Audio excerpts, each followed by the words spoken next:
तो हम लोग थे एक्सीलरेटेड प्योर रोलिंग। आज स्टार्ट करते हैं accelerated pure rolling on rough inclined ground.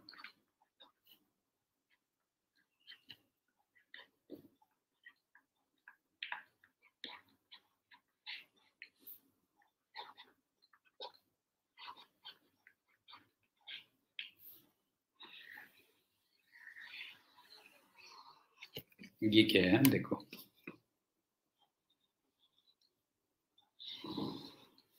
ये थीटा है और ये रफ है।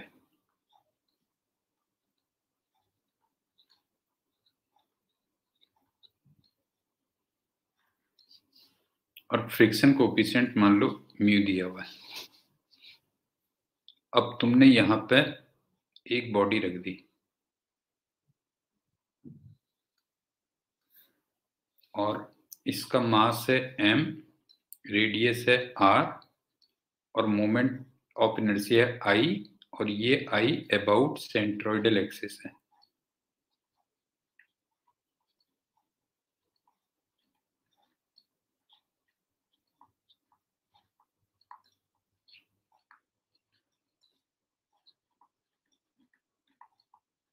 अब ध्यान से देखना, यहां पे तुमने कोई एक्सटर्नल फोर्स नहीं लगाया है, ठीक है। No if external applied. Good evening Ujjwal. लेकिन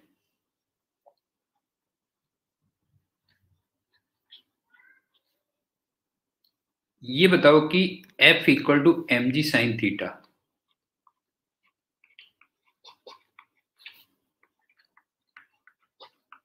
ये तो एक सेंटर पे लगा ही हुआ ना।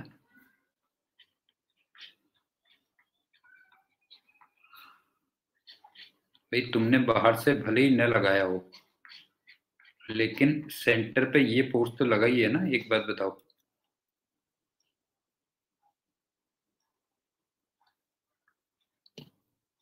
F equal to M G sine theta.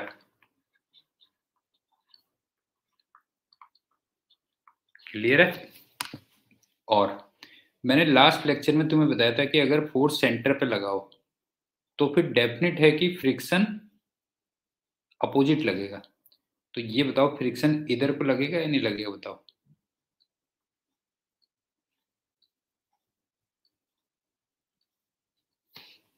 गोपी बता बेटा, जो है अगर फोर्स सेंटर पे लगा हो तो फ्रिक्शन बता उल्टा लगेगा कि नहीं लगेगा, बता जो है। ठीक। और इतना कंफर्म है कि वो आएगा तो नीचे को ही, क्यों, ऊपर तो जा नहीं सकता ना। एक्सीलरेशन उसका नीचे को ही होगा, क्यों, ये होगा। तो इसका मतलब इसका अल्फा तुम्हें ऐसे चाहिए, क्यों, बता। इस टाइप से अल्फा चाहिए कि नहीं चाहिए, बता जो है। तभी तो फ्रिक्शन देगा ना उसको ये अल्फा, तभी तो फ्रिक्शन देगा। ठीक है। अब सुन, सबसे पहली बात, इस केस में जो नॉर्मल रिएक्शन होगी वो एम जी कॉस थीटा होगी।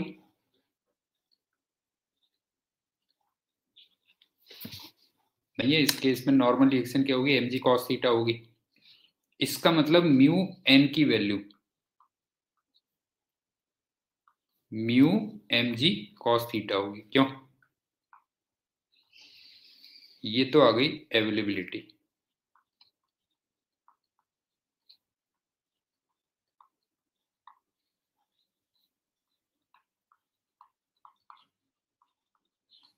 ये आ गया दूसरा। अब चलते हैं रिक्वायरमेंट ऑफ फ्रिक्शन। याद है, रिक्वायरमेंट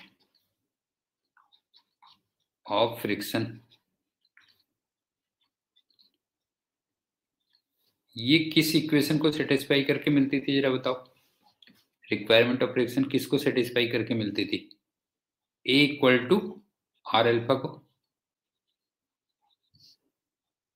लेकिन ए की value F net upon M equal to R, alpha की value tau net upon I. कोई डाउट है गोपी बंदा? बता बेटा, कोई डाउट है? नहीं है ना? और एक बच्चों वाली बात, ये कौन सी एक्सिस के अबाउट चाहिए होती है हमें ये वाली वैल्यूज? ये इसमें कौन सी एक्सिस होती है? हाँ, इसमें जो एक्सिस होती है वो होती है जो सेंटर ऑफ मास से पास हो रही है। क्यों? अब देख, एफ नेट कितना हुआ? mg साइन थीटा आगे को लगा हुआ है, माइनस फ्रिक्शन पीछे लगा है, upon m equal to r into, हाँ ध्यान से देखना, उसमें केवल फ्रिक्शन ही टॉर्क दे रहा है। क्यों? ये बता, केवल फ्रिक्शन ही टॉर्क दे रहा है ना, तो इसका मतलब friction into r upon I होगा। और आई मैंने पहले ही लिख दिया, तो तुम याद करो किस एक्सिस के अबाउट था ये बताओ। अबाउट सेंट्रोइडल एक्सिस, ही मैंने पहले ही लिखा हुआ है, सेंट्रोइडल एक्सिस, ये मैं ऑलरेडी लिख चुका हूं। तो एक बात बताओ, यहां से फ्रिक्शन निकाल लोगे ना? कैलकुलेट करके फ्रिक्शन निकाल लोगे? मैं वैल्यू पुट कर रहा हूं। यहां से जो फ्रिक्शन आता है वो निकल के आता है mg sine theta upon 1 plus mr square upon आई आता है।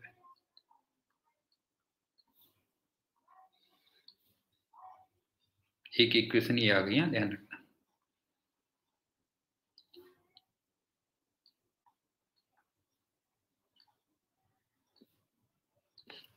ये रिक्वायरमेंट ऑफ फ्रिक्शन हो गई। अब तीसरी बात,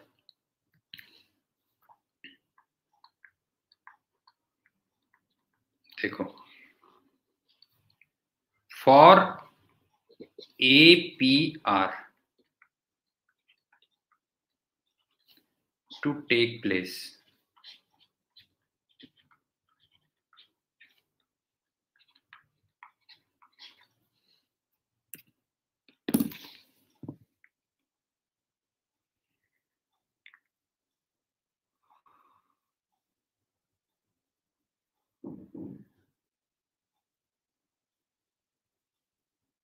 हो गया? अब सुन, for APR to take place, तेरे को ऐसे लग रहा है कि mu mg cos theta it should be greater than equal to, ये जो तुमने फोर्स की कैलकुलेशन की बेटा, ये बताओ, mg sine theta upon 1 plus mr square upon आई। बता ये क्लियर है कि नहीं है? ये तो अवेलेबिलिटी थी,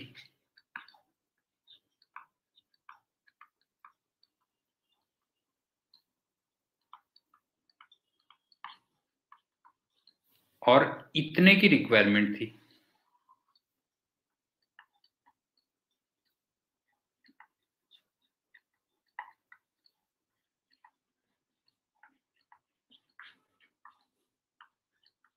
बता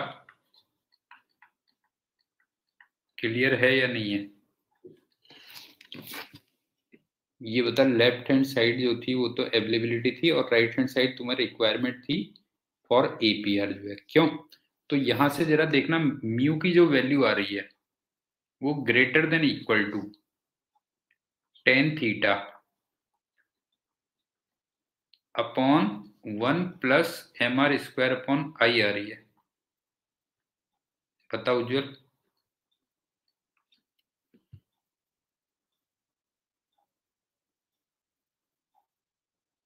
बता, mu should be greater than इतना होना चाहिए। तो यहां से म्यू की मैं एक मिनिमम वैल्यू का फॉर्मूला दे रहा हूं। क्यों?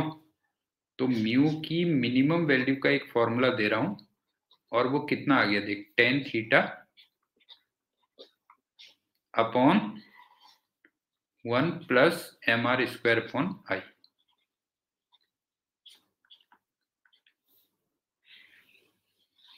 लेकिन ये किसके लिए बताओ जो है, for APR to take place.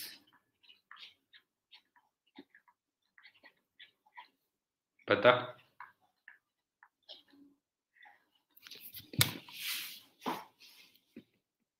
उज्जवल, बता ये हो गया, बता जो है इतना चाहिए जो है। अब सुनो एक पॉइंट और, fourth.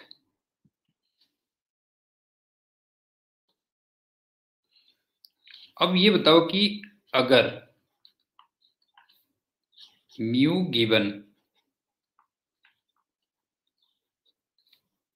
Greater than equal to mu minimum जो आपको चाहिए, मिनिमम रिक्वायर्ड अगर हो मान लो,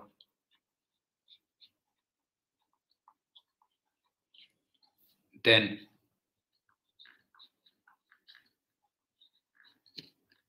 APR विल टेक प्लेस। बताओ क्लियर है?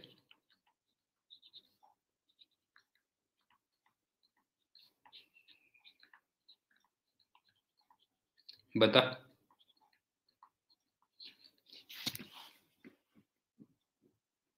अगर म्यू गिवन इससे ग्रेटर हो तो फिर क्या होगा, APR होगा। और अगर APR होगा तो इसका मतलब V equal to R omega होगा ऑल द टाइम।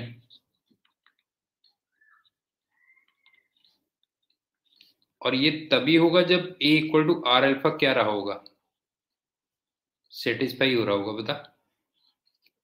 नहीं, ये B equal to R omega हमेशा तभी रहेगा जब A equal to R alpha क्या होगा, सेटिस्फाई हो रहा होगा। ठीक। तो अब ये बता कि इस केस में जो एक्सीलरेशन होगा वो कितना होगा, देख mg sine theta minus f, जो हमने कैलकुलेट किया था।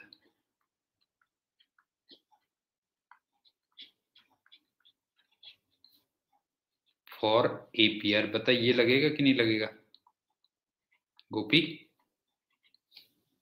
Upon m। बता क्लियर है कि नहीं है? इस केस में जो A होगा क्या होगा, mg साइन थीटा तो नीचे को हो गया, minus f calculated for APR। और हमने APR के लिए क्या कैलकुलेट किया था जरा बता जो है, mg साइन थीटा माइनस ये किया था mg sine theta upon 1 plus mr² upon I। ये कैलकुलेट किया था हमने, ध्यान रखना बेटा, अपॉन m। ये हो गया ठीक। तो इसको भी कैलकुलेट कर लोगे? ये बताओ, A इक्वल टू ये आता है g साइन थीटा अपॉन, अब के थोड़ा उल्टा हो जाता है, 1 प्लस I अपॉन mr² हो जाता है। ये ध्यान रखना। ये तीसरा फॉर्मूला हो गया।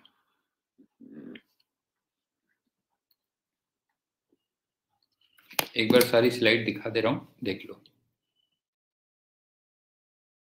3 फॉर्मूले दिए हैं मैंने, ये दूसरा वाला फॉर्मूला है।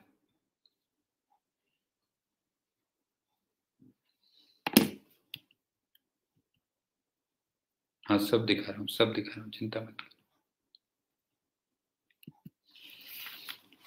हम क्या कर रहे हैं, APR of on rough inclined ground कर रहे हैं। हमने एक बॉडी को रफ ग्राउंड पर रख दिया, मास m है, रेडियस r है, और सेंट्रोइडल एक्सिस के about moment of inertia I है। दूसरी बात, आपने बाहर से कोई फोर्स नहीं लगाया, लेकिन सेंटर पे एक F equal to mg sine theta लगा हुआ है। और मैंने लास्ट लेक्चर में बताया था कि अगर फोर्स सेंटर पे लगा हो तो फ्रिक्शन बैकवर्ड डायरेक्शन में होगा, फ्रिक्शन पीछे को हो गया। ठीक है, एक तो ये आ गई बात। ये फिगर को अच्छी तरीके से समझ लो क्या था।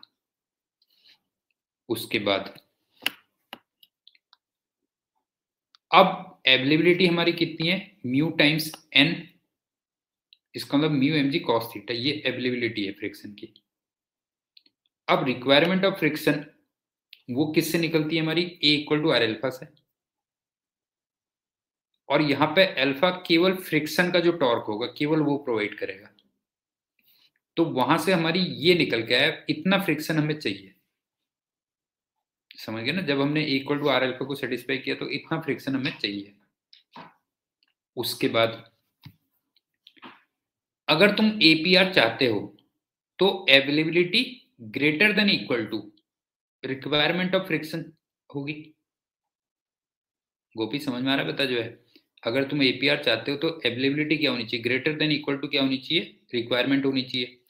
तो वहां से फिर तुम्हें म्यू की एक मिनिमम वैल्यू निकल के आ गई, ये दूसरा फॉर्मूला हो गया। अब मैंने तुमसे कहा कि अगर जो गिवन वैल्यू ऑफ म्यू है वो इससे ज्यादा है या उसके इक्वल है, तो फिर सब कंट्रोल्ड है। इसका मतलब एपीआर होगा हमेशा v equal to R omega होगा, A equal to R alpha satisfy होगा।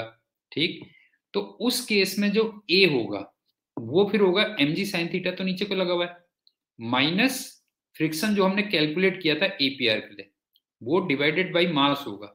तो वहां से ये एक्सेलेरेशन आ गया, बस हो गया। अब बताओ क्लियर है कि नहीं है? ये लास्ट पेज ये है, ले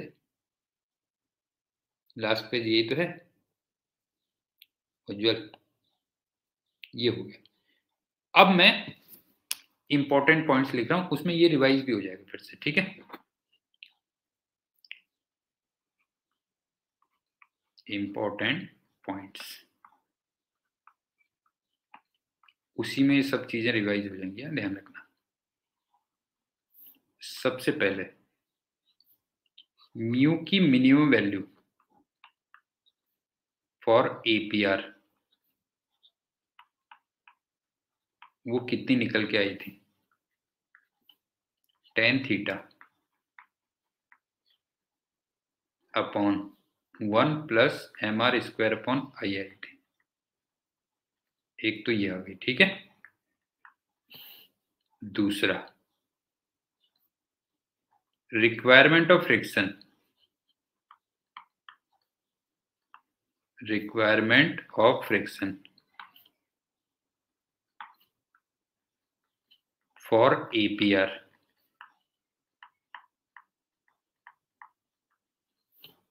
equal to mg sine theta upon 1 plus mr square upon I, ये आया था। अब समझ में आ रहा है सब कुछ बेटा? ये बताओ, ये क्लियर हो रहा है? बताओ रिक्वायरमेंट ऑफ फ्रिक्शन। तीसरा, if mu given is greater than equal to mu minimum,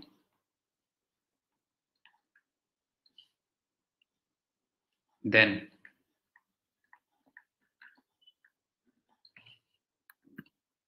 APR होगा, और अब जो ए की वैल्यू होती है वो जी साइन थीटा अपॉन 1 प्लस आई अपॉन mr स्क्वायर होती है। अब बता क्लियर है कि नहीं है? तीनों फॉर्मूले क्लियर हैं या नहीं है बेटा? बता जो है, अब बताओ। सारी चीजें यहाँ पे एक साथ आ गई हैं जो है।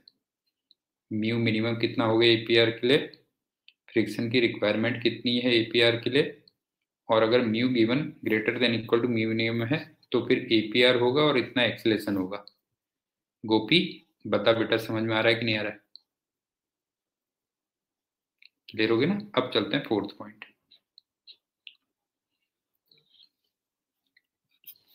यहां पे तुम देख रहे हो कि जैसे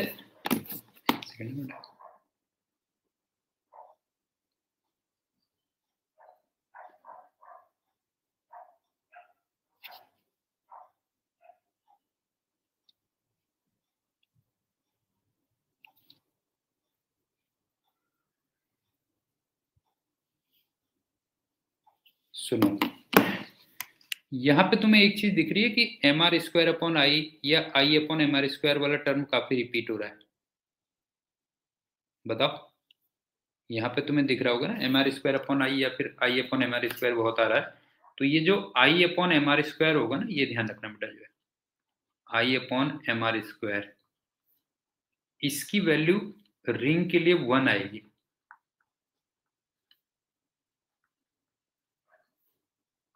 डिस्क के लिए हाफ होगी। तो थोड़ा फास्ट हो जाएगी कैलकुलेशन सॉलिड स्फीयर के लिए।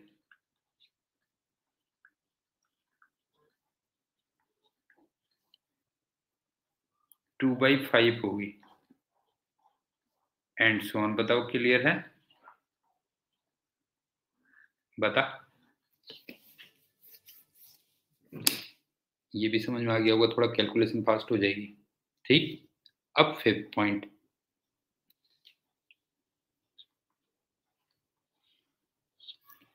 अगर म्यू गिवन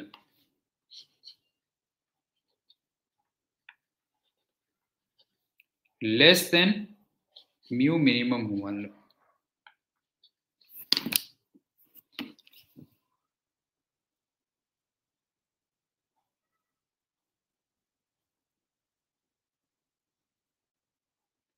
गुड।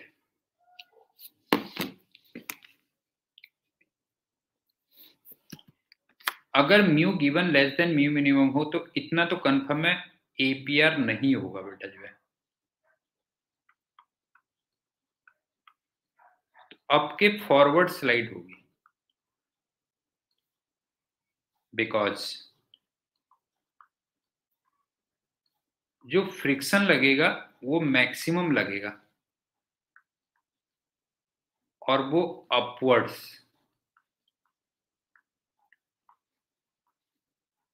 या बैकवर्ड कुछ भी कह लो, उस डायरेक्शन में लगेगा। बताओ क्लियर है या नहीं है?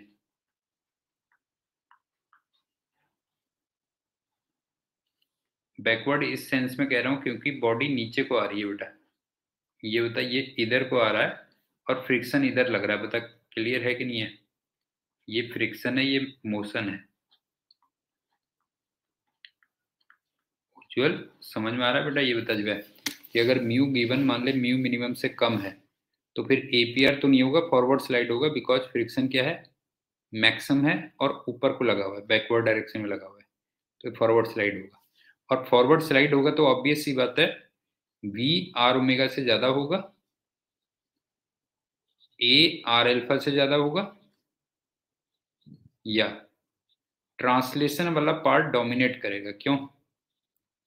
Translation part dominates.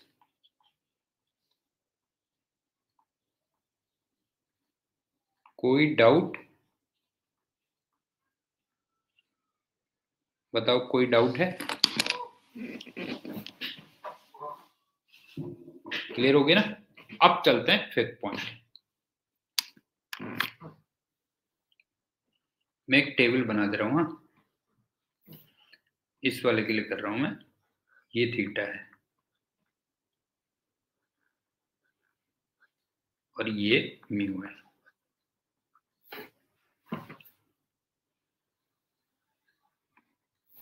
यहां पे मैं एक काम करूंगा कि म्यू की वैल्यू दूंगा। हाँ, म्यू गिवन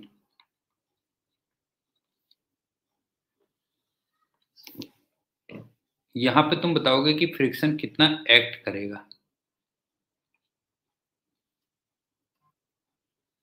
उसके बाद तुम यहां पे बताओगे इसका एक्सीलरेशन क्या होगा, और फिर तुम यहां पे बताओगे कि प्योर रूल होगा, फॉरवर्ड स्लाइड होगा या बैकवर्ड स्लाइड होगा,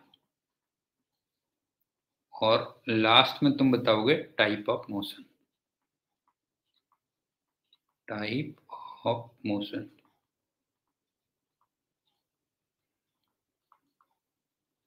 सुनो, अगर म्यू गिवन बिल्कुल 0 हो तो बताओ फ्रिक्शन कितना लगे। बच्चों वाली बात से स्टार्ट कर रहा हूं। म्यू मिनिमम अगर बिल्कुल 0 हो, अबे उल्लू गधा, फ्रिक्शन 0 नहीं होगा जब म्यू मिनिमम 0 है तो। बता, जब म्यू है ही नहीं तो क्या फ्रिक्शन कहां से लगेगा? ये बता, म्यू गिवन अगर 0 है तो फ्रिक्शन 0 नहीं होगा? ये बता जो है। क्यों उज्जवल? 0 होगा। तो एक्सेलरेशन यहाँ पे क्या होगा, जी साइन थीटा होगा बेटा जो है, और इस वाले को मैं A1 कह देता हूँ मान लो। हाँ तो इसको इन तीनों में से क्या कहोगे बताओ, प्योर रोल, फॉरवर्ड स्लाइड या बैकवर्ड स्लाइड में से क्या कहोगे बताओ जो है, इन तीनों में से इसको क्या कहोगे? हाँ इसको फॉरवर्ड स्लाइड कहोगे। और इसमें केवल ट्रांसलेशन मोशन हो रहा है, बता क्लियर है कि नहीं है, बता, केवल ट्रांसलेशन मोशन हो रहा है बेटा, ये हो गया। अब म्यू मिनिमम, म्यू गिवन अगर लेस देन म्यू मिनिमम है मान ले, तो बता फ्रिक्शन कितना लगेगा, तब फ्रिक्शन कितना लगेगा, अब मैक्सिमम लगेगा, बिल्कुल सही कहा, अब मैक्सिमम लगेगा mu m g cos theta. क्यों? तो बता एक्सेलेरेशन कितना होगा, जी साइन थीटा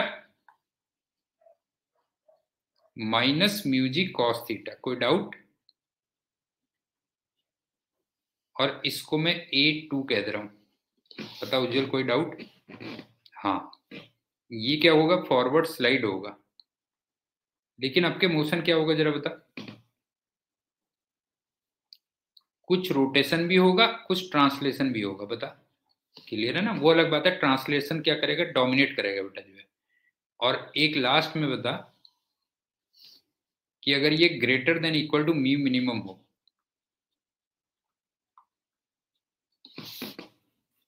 तो बता कितना लगेगा फिर, तब फ्रिक्शन कितना एक्ट करेगा बेटा जो है, हाँ तब एक्ट करेगा एम जी साइन थीटा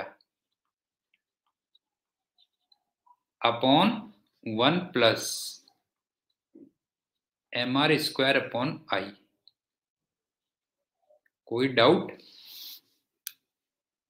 बता, ये हो गया। अब कितना एक्सेलेरेशन होगा, अब जो एक्सेलेरेशन होगा जो हमने निकाला था जी साइन थीटा अपॉन 1 + आई अपॉन mr²। क्यों? और इस वाले को मैं A3 कह देता हूं, समझ गए ना, इस वाले को मैं कह देता हूं A3 एक्सेलेरेशन कह देता हूं। तो अब के ये प्योर रोलिंग होगी। क्यों? और मोशन अभी क्या होगा, R+T होगा। उज्जवल बता बेटा, इसमें कोई डाउट तो नहीं है, बता इसमें कोई डाउट तो नहीं है बेटा जो है, ये हो गया, बस हो गया जो है, क्लियर हो गया। अब चलते हैं 6 point.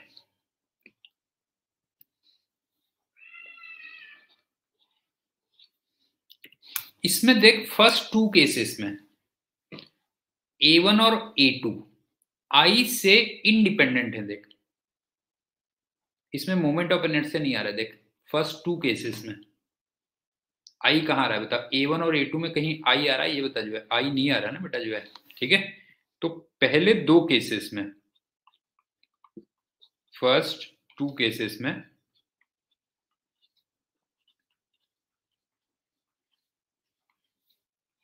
A1 and A2 independent of आई है,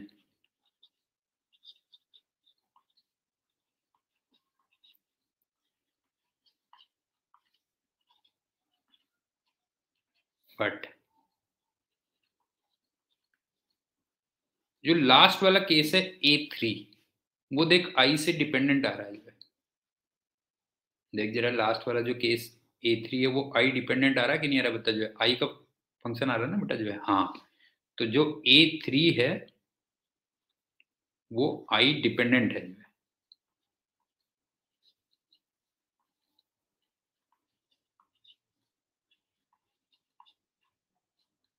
जैसे एग्जाम्पल बताता हूँ, ध्यान से देख, लास्ट वाले केस में कह रहा हूं मैं,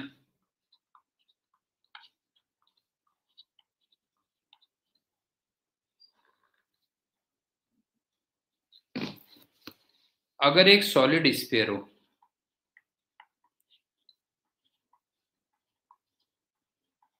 और एक हॉलो स्फीयर हो,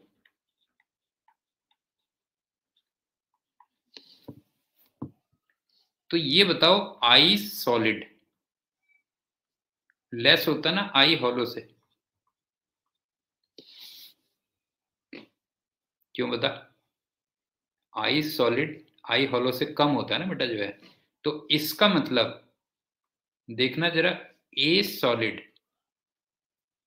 वो ए हॉलो से ज्यादा होगा। बता। नहीं है, सॉलिड का एक्सीलरेशन ज्यादा होगा। तो ये बताओ कौन जल्दी नीचे पहुंचेगा? ये बताओ, अगर मैं सॉलिड और हॉलो स्फीयर को छोड़ दूं तो कौन जल्दी नीचे पहुंचेगा बताओ जो है? हाँ, therefore solid reaches the bottom first.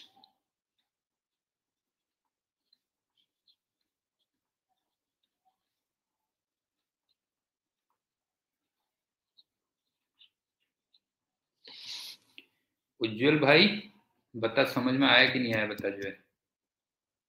Last case में अगर मैं सॉलिड और हॉलो स्फीयर को कंपेयर करूं तो सॉलिड का मोमेंट ऑफ इनर्शिया कम होता है, इसका मतलब उसको एक्सीलरेशन ज्यादा मिलेगा। तो इसका मतलब नीचे कौन पहले पहुंचेगा बेटा बता जो है? नीचे पहले सॉलिड वाला पहले पहुंचेगा, बस हो गया। तो मेरे ख्याल से समझ में आ गए होंगे ना, इंपॉर्टेंट पॉइंट समझ में आ गए होंगे। ठीक है, अब एक एग्जाम्पल कर लेते हैं तो उससे थोड़ा सा और बेटर अंडरस्टैंडिंग बन जाएगी।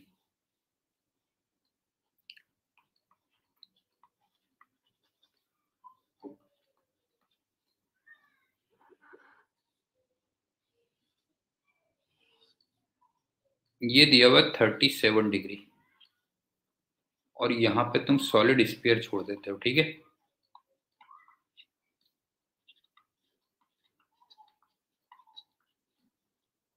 कुछ नहीं, वही फॉर्मूले अप्लाई करवा रहा हूँ और कुछ नहीं कर रहा हूँ तुमसे।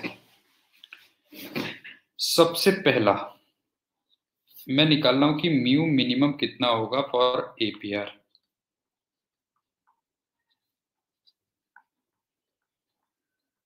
क्या फॉर्मूला दिया था जरा याद बताओ? Tan theta upon 1 plus m r square upon I दिया था, क्यों?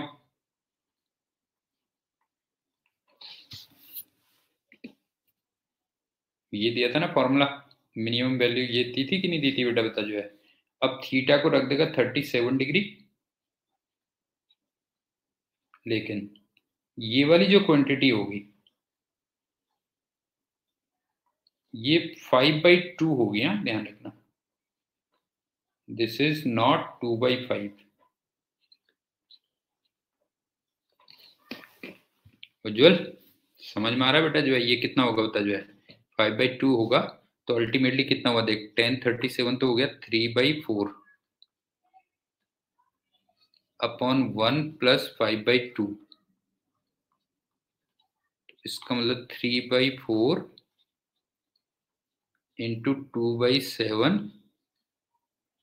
तो मेरे ख्याल से 3/14 आ रहा है, क्यों?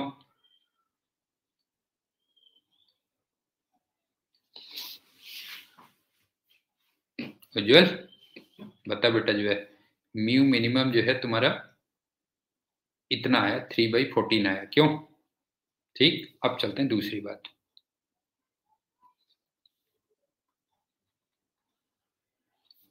इफ म्यू मान लो 0 दिया हो,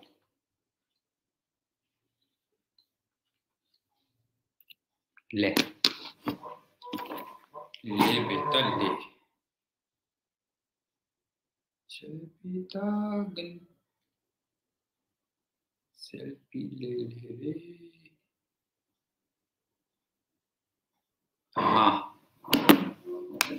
करें स्टार्ट? उज्जवल बता बेटा, स्टार्ट करें? सुन, अब अगर म्यू की वैल्यू 0 हो तो पहली बात तो जो फ्रिक्शन होगा वो 0 होगा, और जो एक्सीलरेशन होगा वो जी साइन थीटा होगा। जी को रखा 10 और ये रखा 37 डिग्री, तो ये 6 मीटर पर सेकेंड स्क्वायर होगा, कोई डाउट? और इसको A1 कह देता हूं।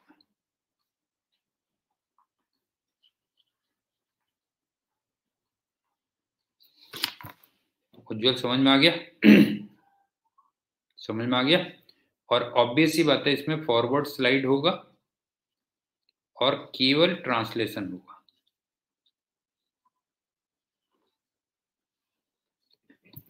ये तो आ गया म्यू इक्वल टू 0 पे। अब तीसरी बात, जस्ट उसमें वैल्यूज रखना हो, बस ध्यान रखना। अगर म्यू 2/14 हो, मतलब y 1/7 हो, मतलब लेस देन म्यू मिनिमम हो, ये कहने का मतलब है। हाँ, तो फिर जो फ्रिक्शन लगेगा वो मैक्सिमम लगेगा, और वो म्यू mg cos थीटा लगेगा। कोई डाउट? बता बेटा जो है, म्यू mg cos थीटा लगेगा। चलो एक काम करते हैं, इसमें मास नहीं लिया था तो मास भी रख देता हूँ, मास इक्वल टू 1 kg ले लेता हूँ। हाँ, अब जरा बता कितना लगा बेटा जो है, म्यू तो था 1/7, ये मिला के 10 था, और ये 37 डिग्री था, तो मेरे ख्याल से 8/7 न्यूटन इतना आ गया। कोई डाउट? गोपी बता बेटा जो है, 8/7 न्यूटन इतना लगेगा। और कितना एक्सेलेरेशन आएगा जरा बता जो है, जी sine theta minus mu g cos theta. कोई डाउट?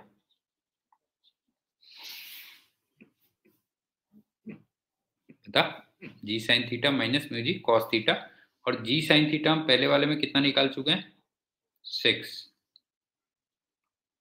हाँ, और ये कितना हो जाएगा, म्यू हो गया 1/7। हाँ बिल्कुल सही कहा यार तूने, बात तो जोरदार करता है, वैसे ऐसी बात नहीं। ये हो गया 10, और ये हो गया 0.8, मतलब 8/7 हो गया ना, सब ये मिला के 8/7 हो गया। क्यों? तो अल्टीमेटली ये आ गया 50/7 आ गया, नहीं सॉरी 42, नहीं नहीं, 42 में से 8 माइनस हुआ ना बेटा है, 34/7। सही बोला? हाँ, 34/7 इतना मीटर पर सेकंड स्क्वायर हो गया, और ये 82 कह दे रहा हूं मैं, ठीक है। ये हो गया। अब चलते हैं फोर्थ केस।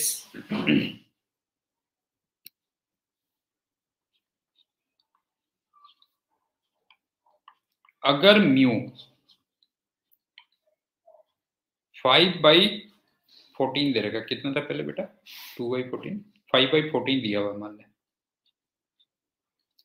इसका मतलब ग्रेटर देन म्यू मिनिमम है मान ले। वैसे म्यू मिनिमम हमने 3/14 निकाला था मेरे ख्याल से, क्यों? इतना निकाला था ना, ये निकाला था। तो बता फ्रिक्शन कितना लगेगा, फ्रिक्शन लगेगा mg साइन थीटा, हाँ, upon 1 plus mr² upon I, ये लगेगा। क्यों? उज्जवल समझ में आ रहा है? बस वही फॉर्मूले रिपीट कर रहा हूँ और कुछ नहीं है। क्यों? वही फॉर्मूले रिपीट कर रहा हूँ। तो mg साइन थीटा तो मेरे ख्याल से 6 आ गया था। क्यों? ये तो आ गया था 6 न्यूटन, और ये कितना हो जाएगा, 5/2 होगा। हाँ ध्यान रखना, तो 2 ऊपर चला गया, तो 12/8। सही बोल रहा हूँ मैं? देखना जरा, 8 होगा 7 होगा बेटा, 7,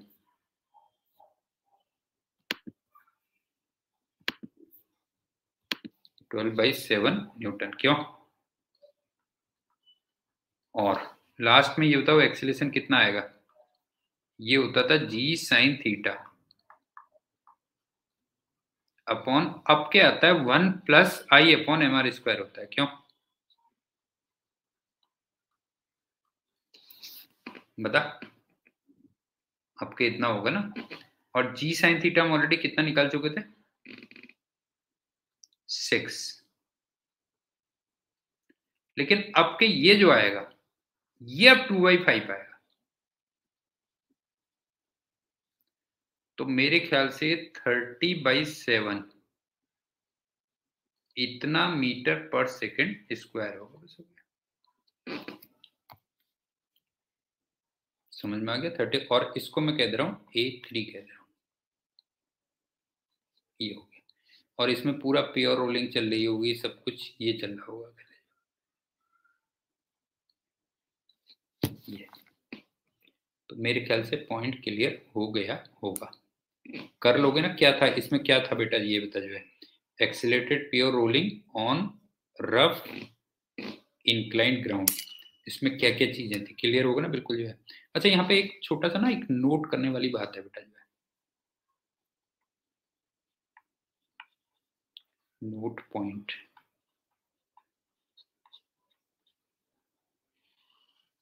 जैसे सपोज कर कि जब मैंने इसको ना ऐसे छोड़ दिया था तो ये ऐसे आ रहा था, हाँ? तो फ्रिक्शन ऊपर था, रीजन क्या था, ए इधर था, अल्फा ये था। लेकिन ये बता कि अगर मान लो मैं इसको ना प्योर रोल कंडीशन में ऊपर को छोड़ दूं बेटा जो है, जैसे ये वी है, ये ओमेगा है मान ले, अगर मैं ऊपर छोड़ दूं इसको, ठीक, तो एक बात बता, इतना तो कंफर्म है ना, mg साइन थीटा इधर ही लगेगा अभी।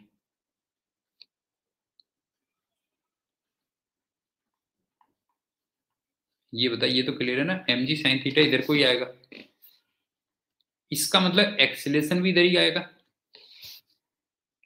तो फिर मुझे अल्फा इधर को चाहिए, तो अभी भी फ्रिक्शन ऊपर ही होगा, ये कह रहा हूं मैं। बता क्लियर है कि नहीं है जो है, ये पॉइंट समझ में आ रहा है बेटा? ये जैसे ये नीचे को आ रहा है बी से, और ये ऐसे घूम रहा है ओमेगा से, बता दोनों पॉइंट क्लियर है कि नहीं है? फ्रिक्शन इन बोथ केसेस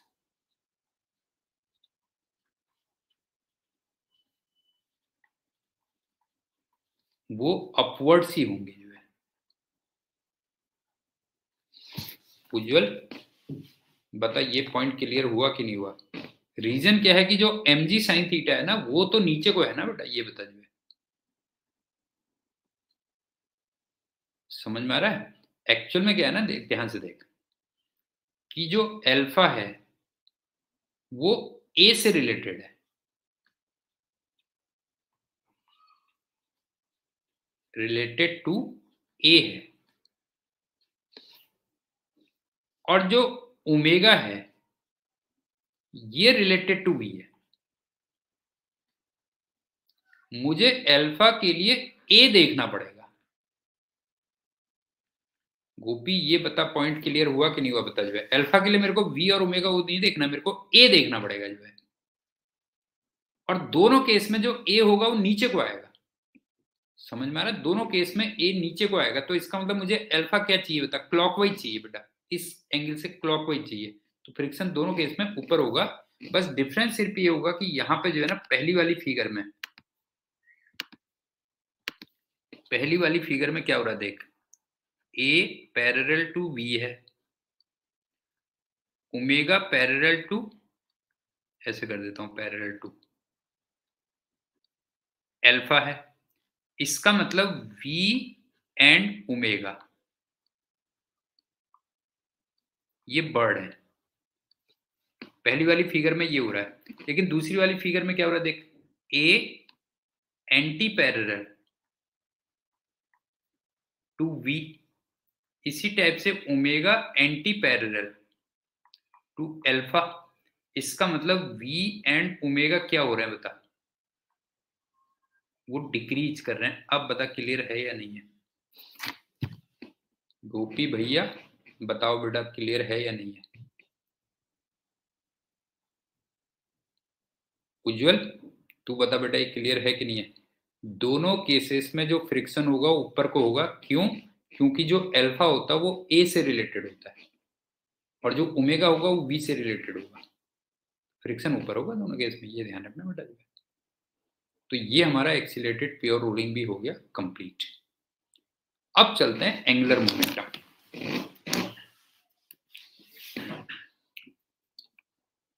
इसमें लास्ट में ना टाइप्स ऑफ प्रॉब्लम्स बहुत आती हैं बेटा, 2-3 लेक्चर कम से कम टाइप्स ऑफ प्रॉब्लम्स में जाएंगे इसमें।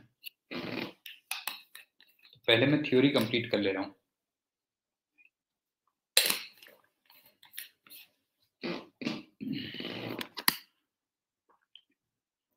एंगुलर मोमेंटम,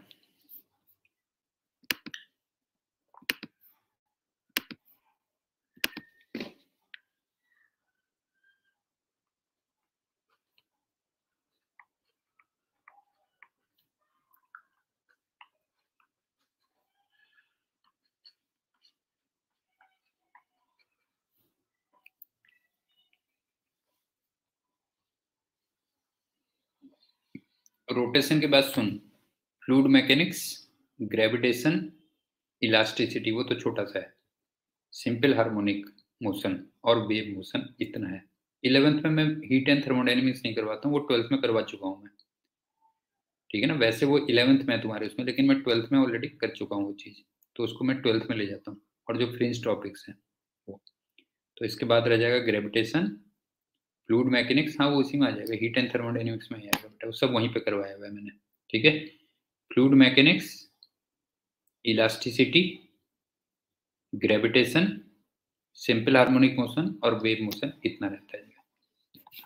सबसे पहली बात, इसको एल से दिखाते हैं, ये मैंने बताया था ना पहले, कभी आया हुआ है एंगुलर मोमेंटम। दूसरा, इसकी जो एसआई यूनिट होती है वो आती है केजी मीटर स्क्वायर पर सेकंड। वैसे मेरे ख्याल से एंगुलर मोमेंटम तुम केमिस्ट्री में थोड़ा पढ़ चुके होगे, एमवीआर करके कुछ आता है, मेरे ख्याल से ये तुमने कुछ केमिस्ट्री में हो सकता है पढ़ लिया हो, क्यों एमवीआर कुछ पढ़ लिया हो। हाँ तो ये बताओ, ये केजी हो गया, ये मीटर पर सेकंड हो गया, और ये फिर मीटर हो गया। तो जरा बताओ केजी मीटर स्क्वायर, ये हो गया ना बेटा जो है, हाँ ये हो गया केजी जो है, ठीक है। तीसरी बात, अब एंगुलर मोमेंटम को हम दो तरीके से पढ़ेंगे बेटा जो है। एक तो किसी पार्टिकल का, of A particle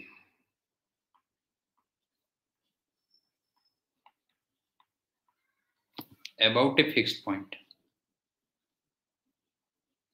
about a fixed point,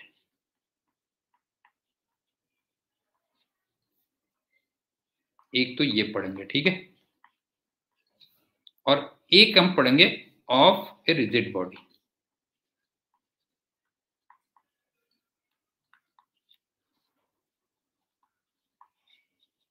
लेकिन रिजिड बॉडी के 3 मोशन होते हैं ना, केवल ट्रांसलेशन, केवल रोटेशन और रोटेशन प्लस ट्रांसलेशन। क्यों,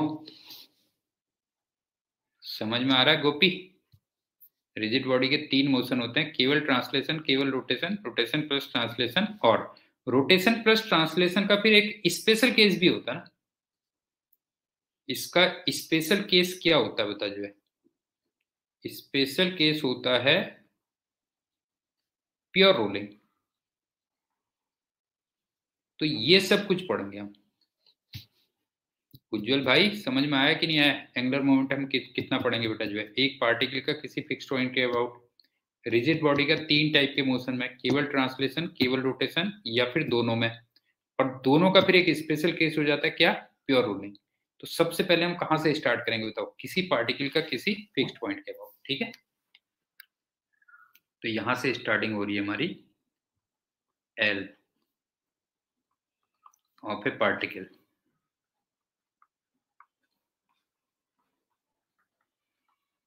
अबाउट ए फिक्स्ड पॉइंट।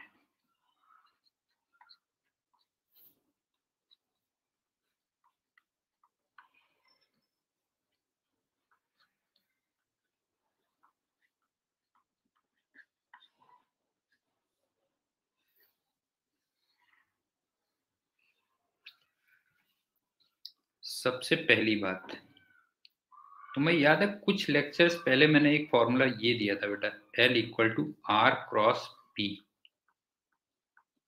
बता,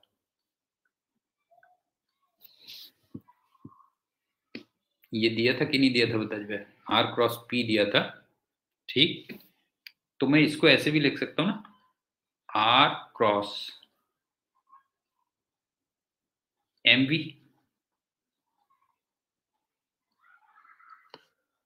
बता, आर क्रॉस एम वी, या फिर कह सकता है एम आर क्रॉस वी। कोई डाउट? उज्जवल बता, क्लियर है? बता जो है, ये फॉर्मूला हुआ ना बेसिकली जो है, मेन फॉर्मूला तो ये होगा पहले जो है, क्यों नहीं है? मेन फॉर्मूला ये बन गया ना। और इसको मैंने क्या बोला था बता जो है, क्या बोलते हैं हम आर क्रॉस पी को, हम क्या बोलते हैं जरा बता जो है, इसको क्या बोलते हैं? मोमेंट ऑफ नहीं, लीनियर मोमेंटम बे लू। ये वाला फॉर्मूला कह रहा हूँ ये, नहीं तो फिर मास से मल्टीप्लाई करना पड़ेगा ना तेरे को जो है। भाई तू तो यहां से निकालेगा जो है, समझ गया ना? Moment of linear momentum, moment of linear momentum.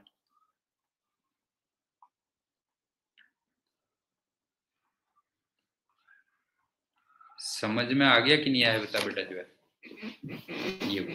ठीक, अब चलते हैं दूसरी बात।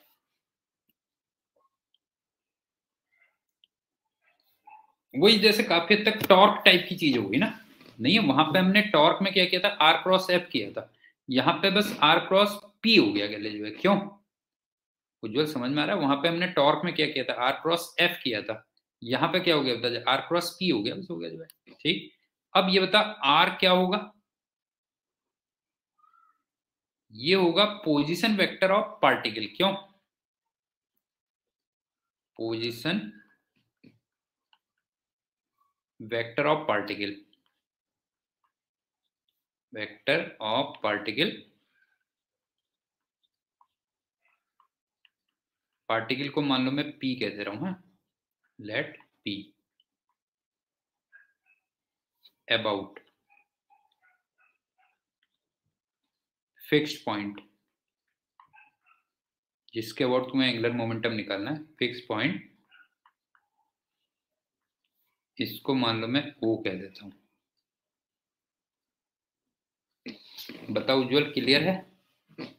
आर क्या होगा? Position vector of particle about fixed point O. मतलब ऐसे कह ले, दिस इज इक्वल टू, इसका मतलब आर पी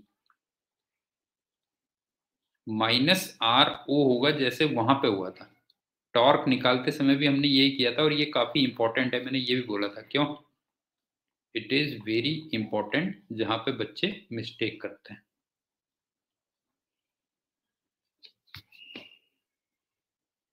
ये भी क्लियर हो गया? अब चलते हैं तीसरी बात।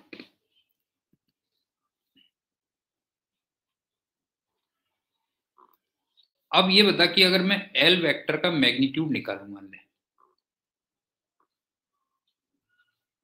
एल कह लो, ये m B are sine theta हो जाएगा ना फिर। बता, ये था ना फॉर्मूला, ये फॉर्मूला था, क्यों? ये फॉर्मूला था, तो ये कितना हो जाएगा बता, m B are sine theta हो जाएगा। और यहाँ पे थीटा किस किस के बीच का एंगल होगा जरा बता? हाँ, between R vector and B vector, या between R vector and P vector, कुछ भी कह लो, क्यों? दोनों एक ही बात है। बताओ उज्जवल, क्लियर है कि नहीं है? अगर मैं एल वेक्टर का मैग्नीट्यूड देखूं तो वो M we are sine theta होगा, और थीटा वहां पे आर वेक्टर और वी वेक्टर के बीच का एंगल होगा, या फिर आर वेक्टर और पी वेक्टर के बीच का ये एंगल होगा। अब जरा इसकी फिगर भी देख लेते हैं। मान लो ये पार्टिकल इधर को जा रहा था, हाँ, ये बी था, और मुझे इसके अबाउट चाहिए था, तो एक तरीके से आर वेक्टर ये बन गया ना बेटा,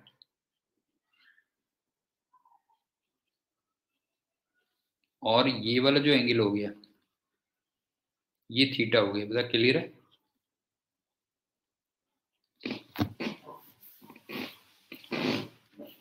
ये बेटा क्लियर है ना? अब सुन,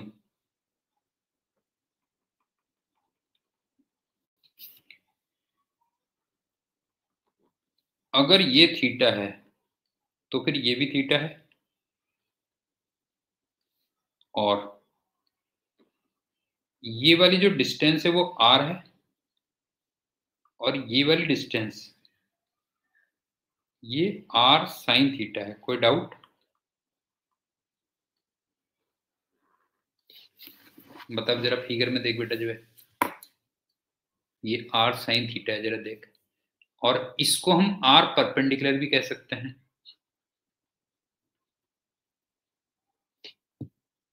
तो अभी मैंने एल का मैग्नीट्यूड कितना निकाला था बता, जो है एल का मैग्नीट्यूड निकाला था m B are sine theta. अब ये बता, मैं आर साइन थीटा को आर परपेंडिकुलर लिख दूं? ये बता, आर साइन थीटा को आर परपेंडिकुलर लिख दूं बता, जो है ठीक। तो ये हो गया एम बी आर परपेंडिकुलर, या पी इंटू आर परपेंडिकुलर। बता गोपी, क्लियर हुआ या नहीं हुआ?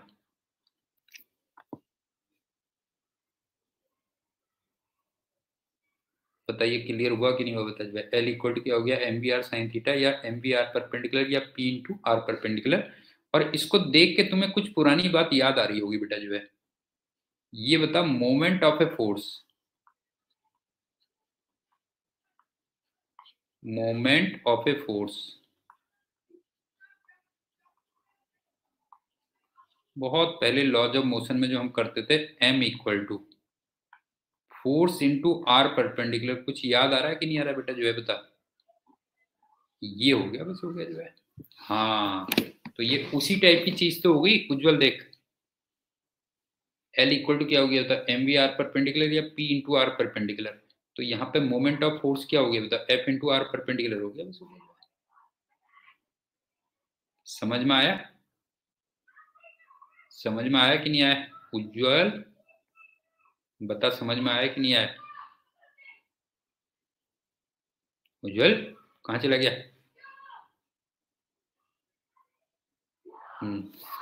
अब चलते हैं पांचवी बात।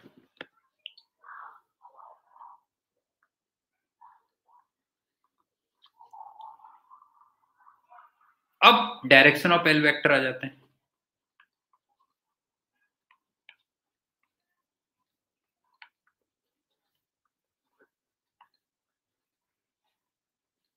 एल वेक्टर की डायरेक्शन के लिए तुम कई चीजें निकाल सकते हो।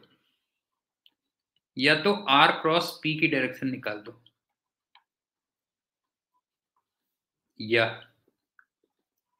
आर क्रॉस वी की डायरेक्शन निकाल दो, या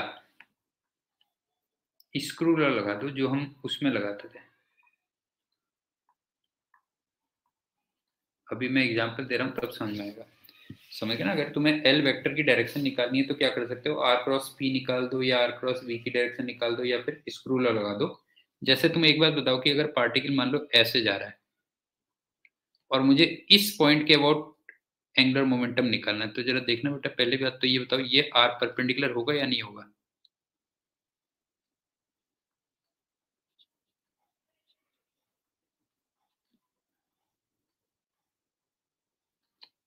बताओ उज्जवल, ये बताइए आर परपेंडिकुलर होगा कि नहीं होगा? बता जो है, बता। ये आर परपेंडिकुलर होगा।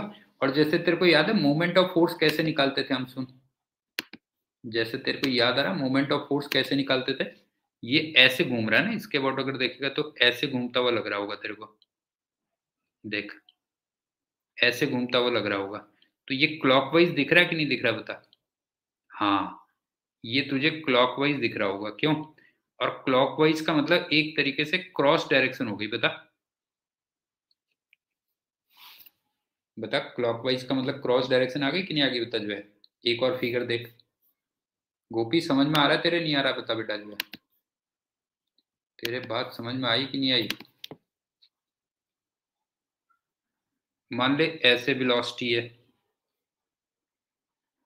और ओ पॉइंट मेरा ये है, हाँ। तो पहली बात तो ये कंफर्म है कि ये आर परपेंडिकुलर होगा, क्यों। और जैसे हम मोमेंट निकालते थे याद है, इधर को घूम रहा है ये, क्यों। हाँ, तेरे को ऐसे घूमता हुआ दिख रहा होगा, तो इसका मतलब अब के एंटी क्लॉकवाइज होगा या फिर वो डॉट होगा। तो मेरे ख्याल से क्लियर हो गया होगा क्या है बेटा। ठीक, अब चलते हैं 6 पॉइंट।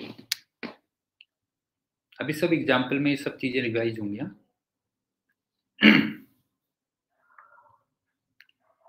ये बताओ कि अगर v वेक्टर या p वेक्टर कुछ भी कहलवा देगी, पासेस थ्रू o,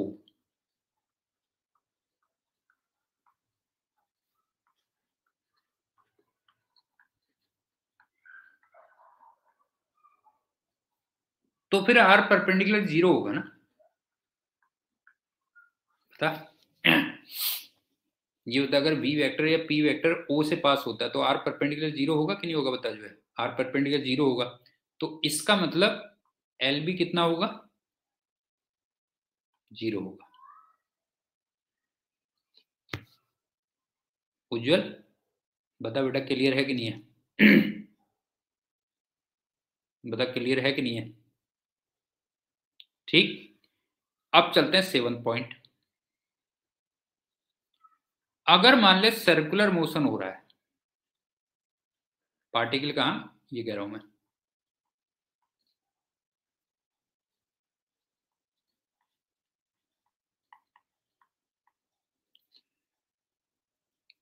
तो एल अबाउट सेंटर, ध्यान से देखना, अबाउट सेंटर,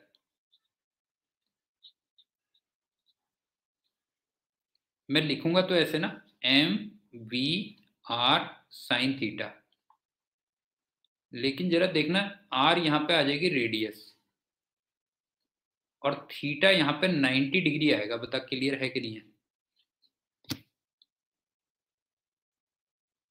देख जरा, ये वेलोसिटी है, सेंटर के अबाउट कर रहा हूं मैं, और ये आर वेक्टर देख, तो इसके बीच में 90 डिग्री का एंगल है या नहीं है बता बेटा। क्लियर हुआ कि नहीं हुआ बता जो है। तो ये कितना हो गया, M we are sine theta कितना हो गया बता जो है, ये आ गया। तो इसका मतलब एंगुलर मोमेंटम कितना होगा बता जो है, एंगुलर मोमेंटम होगा एम वी आर होगा। लेकिन ये केवल किसके अबाउट होता है बता जो है, ये ध्यान रखना, ये एम वी आर हर पॉइंट के अबाउट नहीं होता बेटा जो है, ये केवल किसके अबाउट होता है बता जो है, ये होता है अबाउट सेंटर।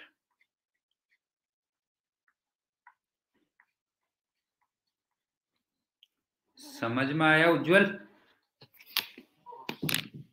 समझ में बात आई या नहीं आई। ये हो गया, और एक लास्ट पॉइंट और फिर एग्जांपल्स। 8,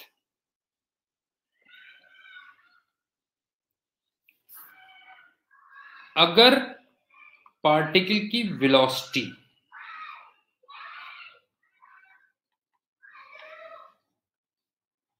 v ये कांस्टेंट हो,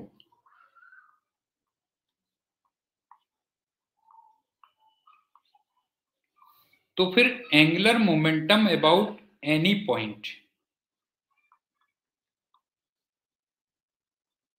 किसी पॉइंट के अबाउट, ये कांस्टेंट आता है बेटा।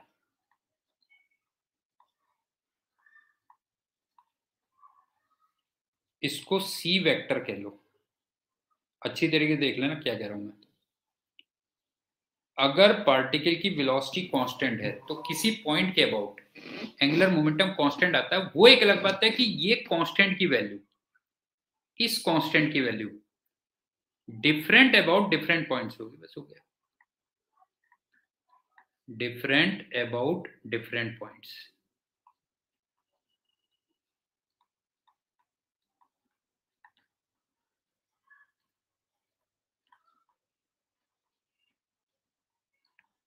जैसे मान लेना कि मैं कांस्टेंट वेलोसिटी से मूव कर रहा हूं, तो मेरा कनॉट प्लेस के अबाउट एंगुलर मोमेंटम कांस्टेंट रहेगा, और मेरा हॉस्कास के अबाउट भी एंगुलर मोमेंटम कांस्टेंट होगा, लेकिन ये कांस्टेंट वैल्यू अलग अलग आएंगे। उज्जवल समझ में आया कि नहीं आया? कि अगर मैं कांस्टेंट वेलोसिटी से मूव कर रहा हूं, अगर मैं कांस्टेंट वेलोसिटी से मूव कर रहा हूं, तो मेरा कनॉट प्लेस के अबाउट एंगुलर मोमेंटम कांस्टेंट रहेगा, हॉस्कास के अबाउट एंगुलर मोमेंटम कांस्टेंट रहेगा, लेकिन ये कांस्टेंट वैल्यू अलग अलग आएगी, दोनों सेम नहीं होंगी, ये कहने का मतलब है। ठीक है, जैसे फिगर में देख ले तो और क्लियर हो जाएगा। अबे तू, तेरे से बोला था मैंने, तू माना नहीं है। ये v कांस्टेंट है। अबे तू अभी चुप रह, बस हो गया।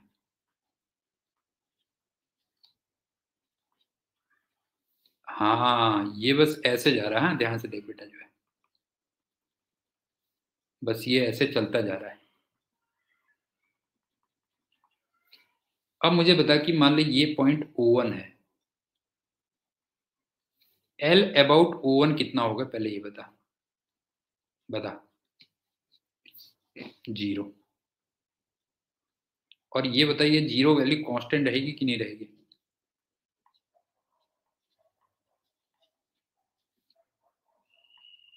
C1 कह दे रहा हूं, बता।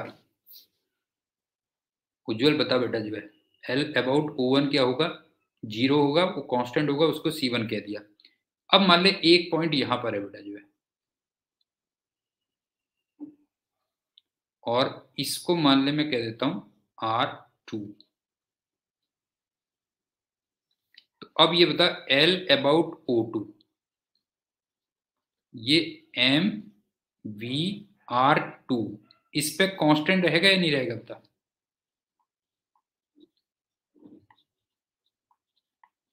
बता। M कांस्टेंट है, V कांस्टेंट है, R2 कांस्टेंट है, और एक चीज और, ये बाय द वे ऐसे आ रहा है, देख ऐसे घूम रहा है बेटा जो है, मतलब ये एंटी क्लॉकवाइज है। क्यों एंटी क्लॉकवाइज है? और इस कांस्टेंट को मैं C2 कह देता हूं। ये भी क्लियर हो गया। अब जरा बता, मान ली ये पॉइंट O3 है, तो आपके ये R3 है, तो अब ये बता L अबाउट O3 कितना आ गया, जरा बता। MVR3। और अब के बाय द वे तेरे को एक क्लॉकवाइज दिख रहा होगा, देख। क्यों बता, ये भी कांस्टेंट है, और ये क्लॉकवाइज है। क्यों? और इस कांस्टेंट को मैं C3 कह दे रहा हूं, तो क्या बता, C1 C2 C3 इक्वल है? उज्जवल बता बेटा, क्या C1 C2 C3 इक्वल है बेटा जो है? नहीं है ना, तो बस हो गया, C1 not equal to C2 not equal to C3, बस ये हो गया। क्या तो मेरे ख्याल से समझ में आ गया होगा। क्यों कि हाँ, कि अगर कोई पार्टिकल कांस्टेंट वेलोसिटी से मूव कर रहा है, तो किसी पॉइंट के अबाउट उसका एंगुलर मोमेंटम कांस्टेंट रहेगा। अब वो एक अलग बात है कि इस कांस्टेंट की वैल्यू अलग अलग पॉइंट्स के अबाउट क्या होगी, अलग अलग आएगी। तो आज प्रॉब्लम नहीं करेंगे, रिवीजन कर दे रहा हूं इसका एंगुलर मोमेंटम का क्या किया हमने, अगली बार करेंगे प्रॉब्लम। सबसे पहला, L equal to R cross P या M R क्रॉस B। क्यों?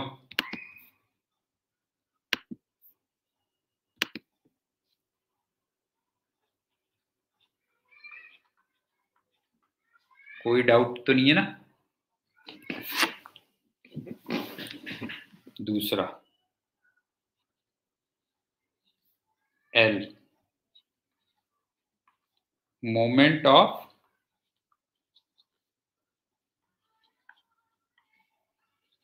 Linear momentum, linear momentum.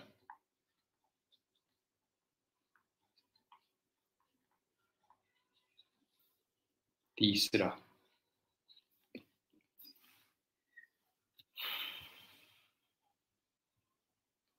Are का मतलब R P minus are O. यहाँ पे पी तो पार्टिकल है, ध्यान रखना बेटा, जो मूव कर रहा है, और ओ वो फिक्स पॉइंट है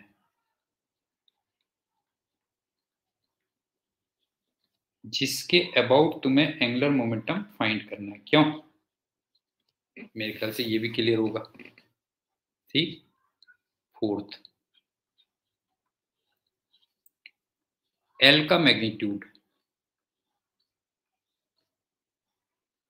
जिसको मैं एल कह रहा था, वो M we are sine theta, या फिर एम वी आर परपेंडिकुलर, या फिर पी इंटू आर परपेंडिकुलर। बताओ Ujjwal, M B are sine theta या एम बी आर परपेंडिकुलर या पी इंटू आर परपेंडिकुलर। और ये काफी हद तक वैसे ही था जैसे मोमेंट था बेटा, जो है नहीं है, जैसे क्या था, मोमेंट था, ये कह रहे जो है। फोर्थ, फिफ्थ, सर्कुलर मोशन में हम एल को एम वी आर लिख लेते हैं। क्यों? लेकिन केवल किसके अबाउट? About centre.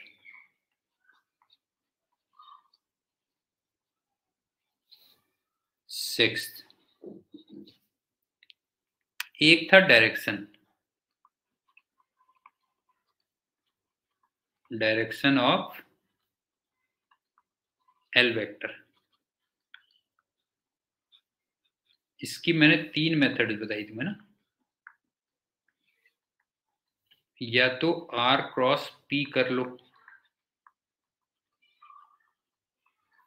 या आर क्रॉस वी कर लो,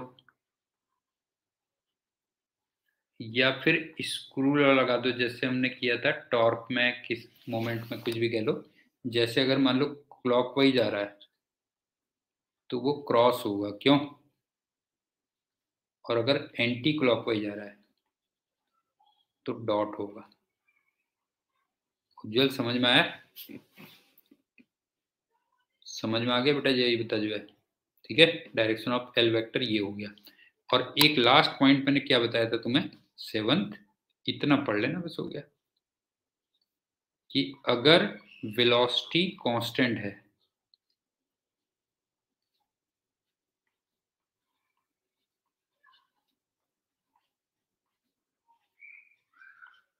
तो फिर जो एंगुलर मोमेंटम होगा about some point, any point नहीं कहता हूं, चलो सम पॉइंट ज्यादा बेटर लगेगा। क्यों? किसी पॉइंट के अबाउट,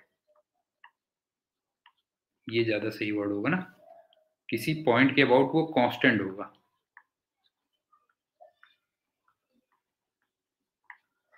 सी वेक्टर कह लो। क्यों?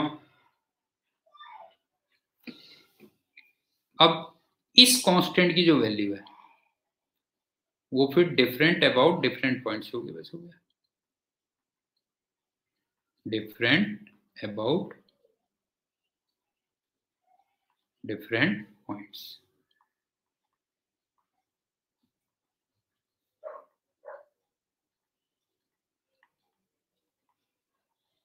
समझ में आया बेटा? ये बता जो है, ये हो गया।